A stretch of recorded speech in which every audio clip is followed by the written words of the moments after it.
بسم اللہ الرحمن الرحیم۔ دعا مانگنے کی فضیلت کا بیان حدیث شریف میں آیا ہے کہ نبی کریم صلی اللہ علیہ وسلم نے فرمایا، دعا مانگنا بھی بالکل عبادت کرنے کی طرح ہے۔ پھر آپ صلی اللہ علیہ وسلم نے دلیل کے طور پر قرآن کریم کی یہ آیت تلاوت فرمائی،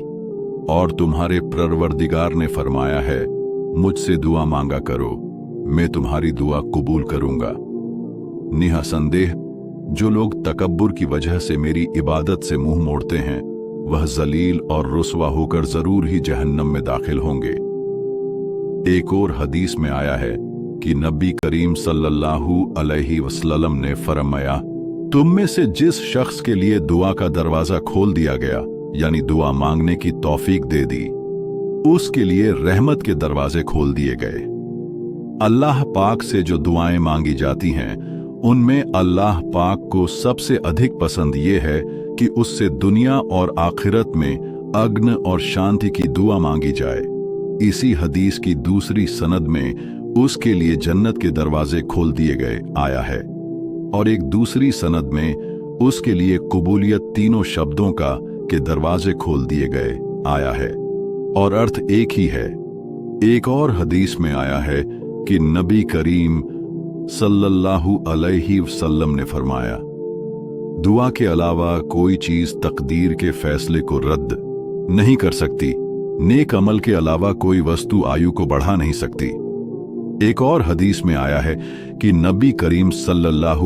علیہ وسلم نے فرمایا، تقدیر کے فیصلے سے بچنے میں کوئی اپائے کام نہیں دیتا۔ ہاں، اللہ سے دعا مانگنا اس آفت اور مصیبت میں لابھ پہنچاتا ہے جو نازل ہو چکی ہے، اور اس مصیبت میں بھی جو ابھی تک نازل نہیں ہوئی، اور بے شک بلا نازل ہونے کو ہوتی ہے کہ اتنے میں دعا اس سے جا ملتی ہے۔ اس لیے قیامت تک ان دونوں میں کھینچا تانی ہوتی رہتی ہے، اور اس پرکار انسان دعا کی بدولت اس بلا اور مصیبت سے چھٹکارا پا جاتا ہے۔ ایک اور حدیث میں آیا ہے کہ نبی کریم صلی اللہ علیہ وسلم نے فرمایا، اللہ پاک کے نزدیک دعا سے ادھک اور کسی وستو کی اہمیت نہیں۔ ایک اور حدیث میں نبی کریم صلی اللہ علیہ وسلم نے فرمایا، جو شخص اللہ سے کوئی سوال نہیں کرتا، اللہ پاک اس سے ناراض ہو جاتے ہیں۔ اتی حدیث کی دوسری سند میں، جو اللہ سے نہیں مانگتا وہ ات سے ناراض ہو جاتا ہے آیا ہے، اور دونوں کا ارتھ ایک ہی ہے۔ ایک اور حدیث میں آیا ہے کہ نبی کریم صلی اللہ علیہ وسلم نے صحابہ کو سمبودھت کر کے، تم اللہ سے دعا مانگنے میں عاجز نہ بنو، یعنی کوتاہی نہ کرو، اس لیے کہ دعا کرتے رہنے کی صورت میں کوئی شخص ہرگز اچانک کسی آفت سے ہلاک نہ ہوگا۔ ایک اور حدیث میں آیا ہے کہ نبی کریم صلی اللہ علیہ وسلم نے فرمایا، جو شخص یہ چاہے کہ اللہ تعالیٰ اس کی دعا مصیبت اور پریشانی کے سمے قبول فرمائے، اسے چاہیے کہ وہ اچھی حالت میں بھی ادھک سے ادھک دعا مانگا کرے۔ ایک اور حدیث میں آیا ہے کہ نبی کریم صلی اللہ علیہ وسلم نے فرمایا،